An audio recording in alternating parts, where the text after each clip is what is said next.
What's up, y'all? Welcome back to the channel. In today's video we're going to be going over whether or not a C6 Corvette can be a daily driver, and you're going to have your answer at the end of this video. It really is just depending on your own personal situation. The answer isn't the same for everybody. So let's start off with a couple of pros about this car.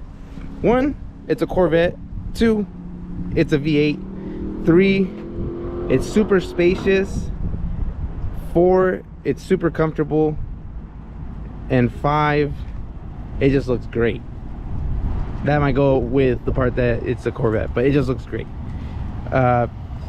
This car, apart from looking super nice, excuse me, apart from looking super nice, is very spacious for what it is. Obviously, you know, it's a 2-seater sports car, so don't expect, you know, family SUV levels of space. Let me move this out the way. But these seats honestly are super comfortable. They're some of the most comfortable sports car seats I've sat in. Maybe it's also because they're worn, because this car is about to be 15 years old, which is crazy that something that's 15 years old looks this nice, apart from it being all dirty.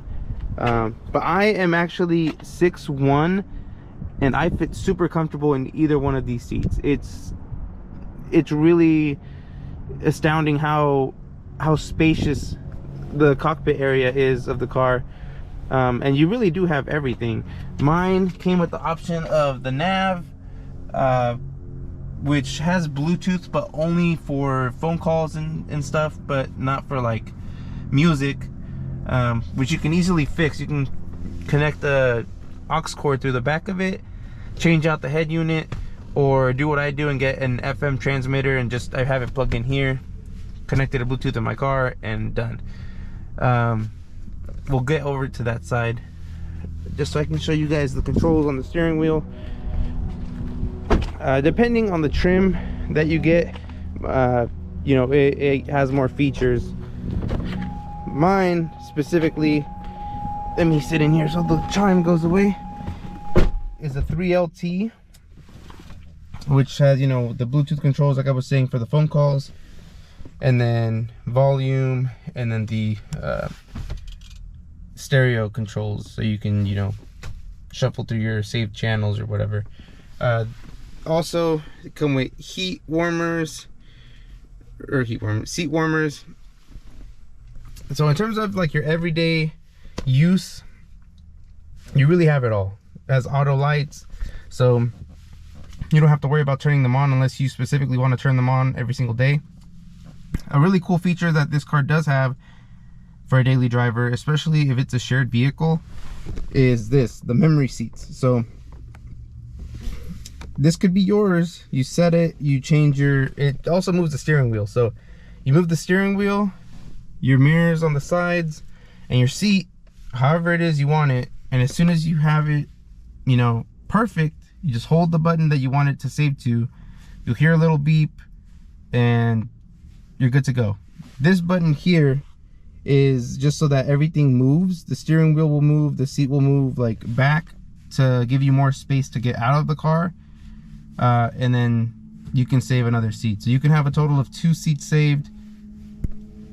So again, if you're sharing the car between, like, I don't know, you and your partner, or, you know, your dad drives the car or your son drives the car, whoever, you can save up to 2 people, and it's really easy versus having to move everything. The only thing it unfortunately doesn't move is the rear view mirror. That would be amazing if it did, but it doesn't. In my case, it doesn't really matter because I'm really the only one who drives the car, so I never really have to move it anyways.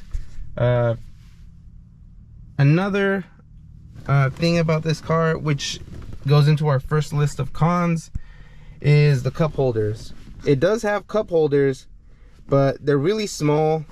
Virtually almost nothing can fit in this, besides like your keys and your phone. I throw my phone in here more than I throw a drink, especially with having a manual. If you have any cups here, this definitely gets in the way. Look, I'm right here. If I were to try to shift, it's like more likely than not I'm going to hit it. which I have. So I almost never put drinks here. There is an option, not from the factory, but aftermarket. You can buy cup holders that like attach to the side here, and they're like right here, which are bigger than these. So if you are a person who really drinks a lot of stuff, you could get that. It just kind of gets in the way of the passenger. And then back here you can see all the junk I got, but it's super spacious, which is a great thing that it's so spacious. The only con is just the added noise that you get from this being open. Doesn't bother me, but I know it can bother other people. But yeah, in terms of the interior, I guess the only other con would be the car is, like I said, almost 15 years old, and I mean, it's all plastic. It you know, creaks a little bit, makes some noises if you push on it. You know, it's old, so don't expect anything brand new. It's livable. It doesn't really creak all that much or anything. So that's pretty much it for the interior. Let me just show you guys everything when it's on.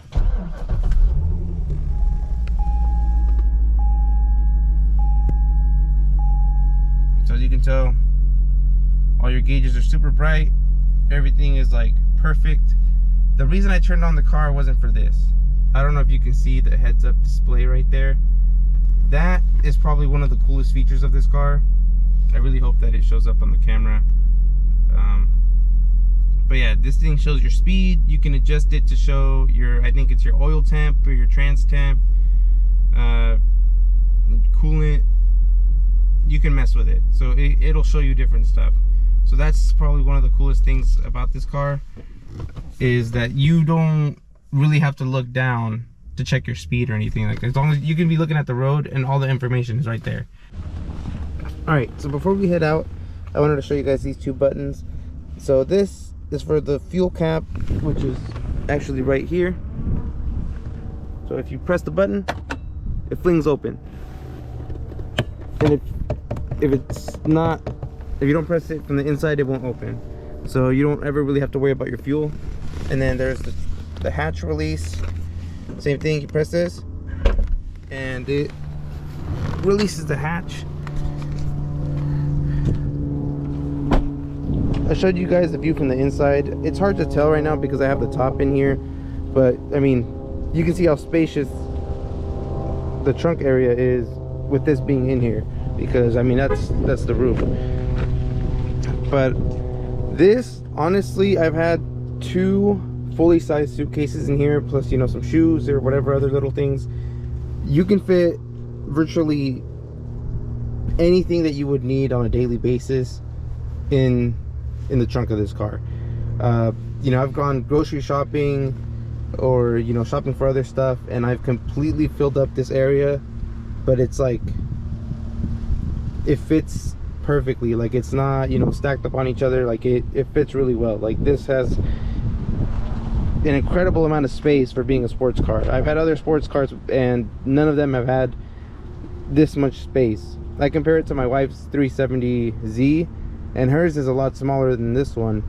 But yeah, in terms of space, lots of space. So if this is a factor that, you know, you're going to consider regarding it being a daily driver, in terms of having enough trunk space, I think the Corvette has you covered. Now, as far as gas mileage, it really depends on, you know, your daily commute. I only have to take, you know, the city streets to get to my job, so my gas mileage tends to be on the lower side. I average around, I don't know, what, like 16, 15-ish miles to the gallon. I get maybe 250 to 270 on a full tank, as long as I'm not on it. If I'm on it, you know, every so often, those numbers drop. But when I have driven it in a mix of city and highway driving, I average in the mid to low 300s, probably lower 300s. But if it's only highway driving from a full tank, you can definitely squeeze out 400 miles in this car, and that's really amazing for what it is. But yeah, so look, I guess that's one thing to look into, just your commute, and see how much, you know, city versus highway driving you do, to see if it would even make sense. If you do a lot of city driving and it's, you know, a long commute, this might be an expensive daily driver for you. For me, I'm blessed enough to have my job be, you know, 5 minutes away from my house, so my tank will last about 2 weeks, so it doesn't really matter to me. Another thing that's worth mentioning is the height of this car. As you can tell, this car is very low to the ground. So looking at the roads, you know, in your city and your daily commute, again, it really just depends on, you know, how bad it is. Here in Sacramento, California, the roads are rough in certain areas, but for the most part they're not too bad, so I can really get away with driving this car every day. But I know there are other cities where the roads are really tough, and you're probably going to end up damaging something on a car like this. So that would just be, you know, your own personal choice. It would just really depend on the circumstances and where you live. But if you have nice roads that don't really have too many potholes, you can definitely drive this car. You just have to be more careful when it comes to, you know, going up curves and driveways or whatever. But overall, I think this is a great car to daily. If you're in the market for a sports car and, you know, you want to have fun but you don't want to give up the space in the cargo area, and you want something that isn't too, here comes the light rail again. All right, and you don't want something that's, you know, too expensive on gas, I think this is a good car. But obviously it depends on, you know, your situation with your family. If you're a family of 3, this is already not going to work as a daily driver, unless, you know, you're looking at a fun car. Then, you know, this can be your fun car and you have another daily driver. But for the purpose of this video, this obviously wouldn't work. This only works if, you know, if you're a family of 2, or if it's just for yourself, because it only has 2 seats. There are other options of other sports cars that do have 4 seats or even 5 seats if you look into sedans. But yeah, if you're a single guy or you're married like me with no kids, perfect fit, perfect daily driver. There's really not much else to these cars besides they're super fun, they're super good on gas for being a V8 sports car, and they're super spacious. In terms of comfort, the comfort is there. All, you know, all the features that you would really need, and I say need lightly because a lot of cars don't have the features that this 15-year-old car has, and you can make do without having the features, but having them, you know, obviously adds to the comfort level. But yeah, if you're in a situation where you live in an area that has decent roads, your commute isn't too crazy, or you're willing to put up with the cost of the fuel, that's one thing. If you're willing to put up with the cost, well, then it doesn't matter. But yeah, I'd say the only things that would, I guess, deter you from getting this car is if you have more than 2 people that you need to sit, including yourself. So once you're at 3, this takes it off. If your roads are too bad, I would definitely not recommend getting a car like this, because it is fiberglass. So, you know, if you damage anything, it's hard to find parts, or OEM parts, let me correct myself, to repair these cars. A lot of the stuff is discontinued, including the fenders and the quarter panels. So you can definitely replace them, but they'll be aftermarket. So that's another thing to look into. There's a lot of research that needs to be done before making a car purchase. So I would in no way tell you to only watch my video and make a decision off of that. I would definitely look into it more on your own and see if this really is the car for you. It's the car for me, because of my current situation. And if you're in a similar situation as myself, again, I highly recommend this car. I'm gonna go ahead and take it for a drive so you guys can see from the inside. Again, excuse the car, it is extremely filthy, but it works out for this video, because if this car was your daily driver,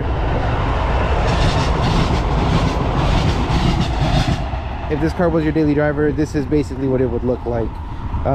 It's been raining here the past couple of days, so I haven't really been able to wash it.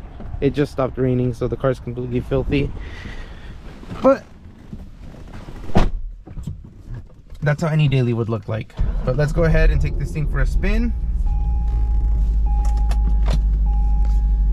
so you can see how you would look driving your C6 Corvette.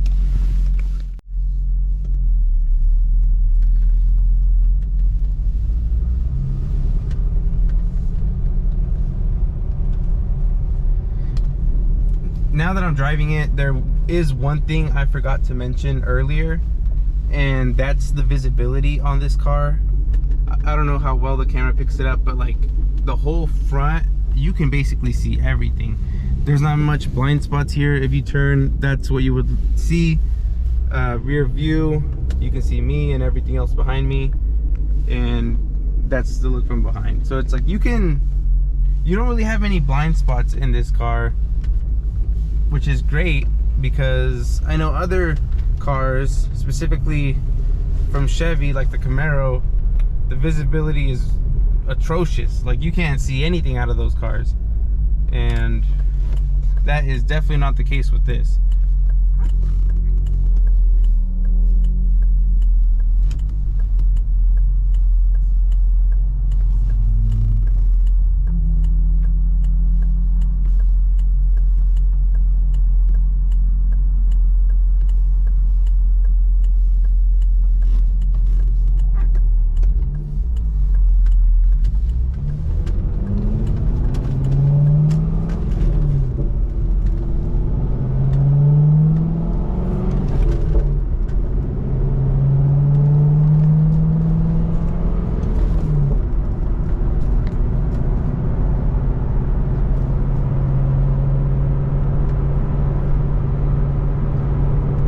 As you can hopefully see from the camera, you can really see everything. Again, the visibility in this car is amazing. And now that I got it up to speed, you know, you can just cruise, and it's such a smooth ride for being a sports car. Obviously you can't compare this to like a Benz or like a Lexus, but for what it is and for the age, this thing is extremely comfortable. See, so you could be cruising nice and slow like this, or if you wanted to just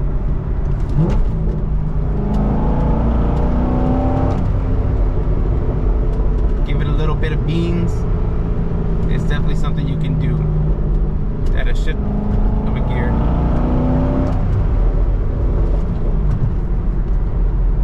And then you can go back to cruising. This car is so tame when you're not on it, and even when you're on it, it's very controllable. I would just say don't jump into this car assuming that you can drive it. I've owned it for almost 2 years now, and I definitely did not drive it the way I do now. You know, the first couple months that I owned it, you definitely have to go in respecting the car, you know, slowly but gradually learn it, you know, see how it reacts, see what it likes, what it doesn't like. And you know, once you start to get that, this car is an amazing daily. I'd say the worst thing about this car,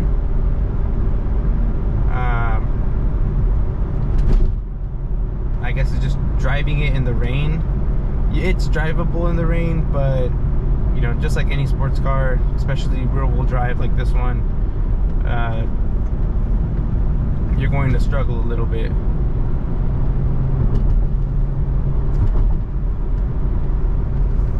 I had to say what's up to my Corvette fam. But I hope all of this information has been useful to you guys.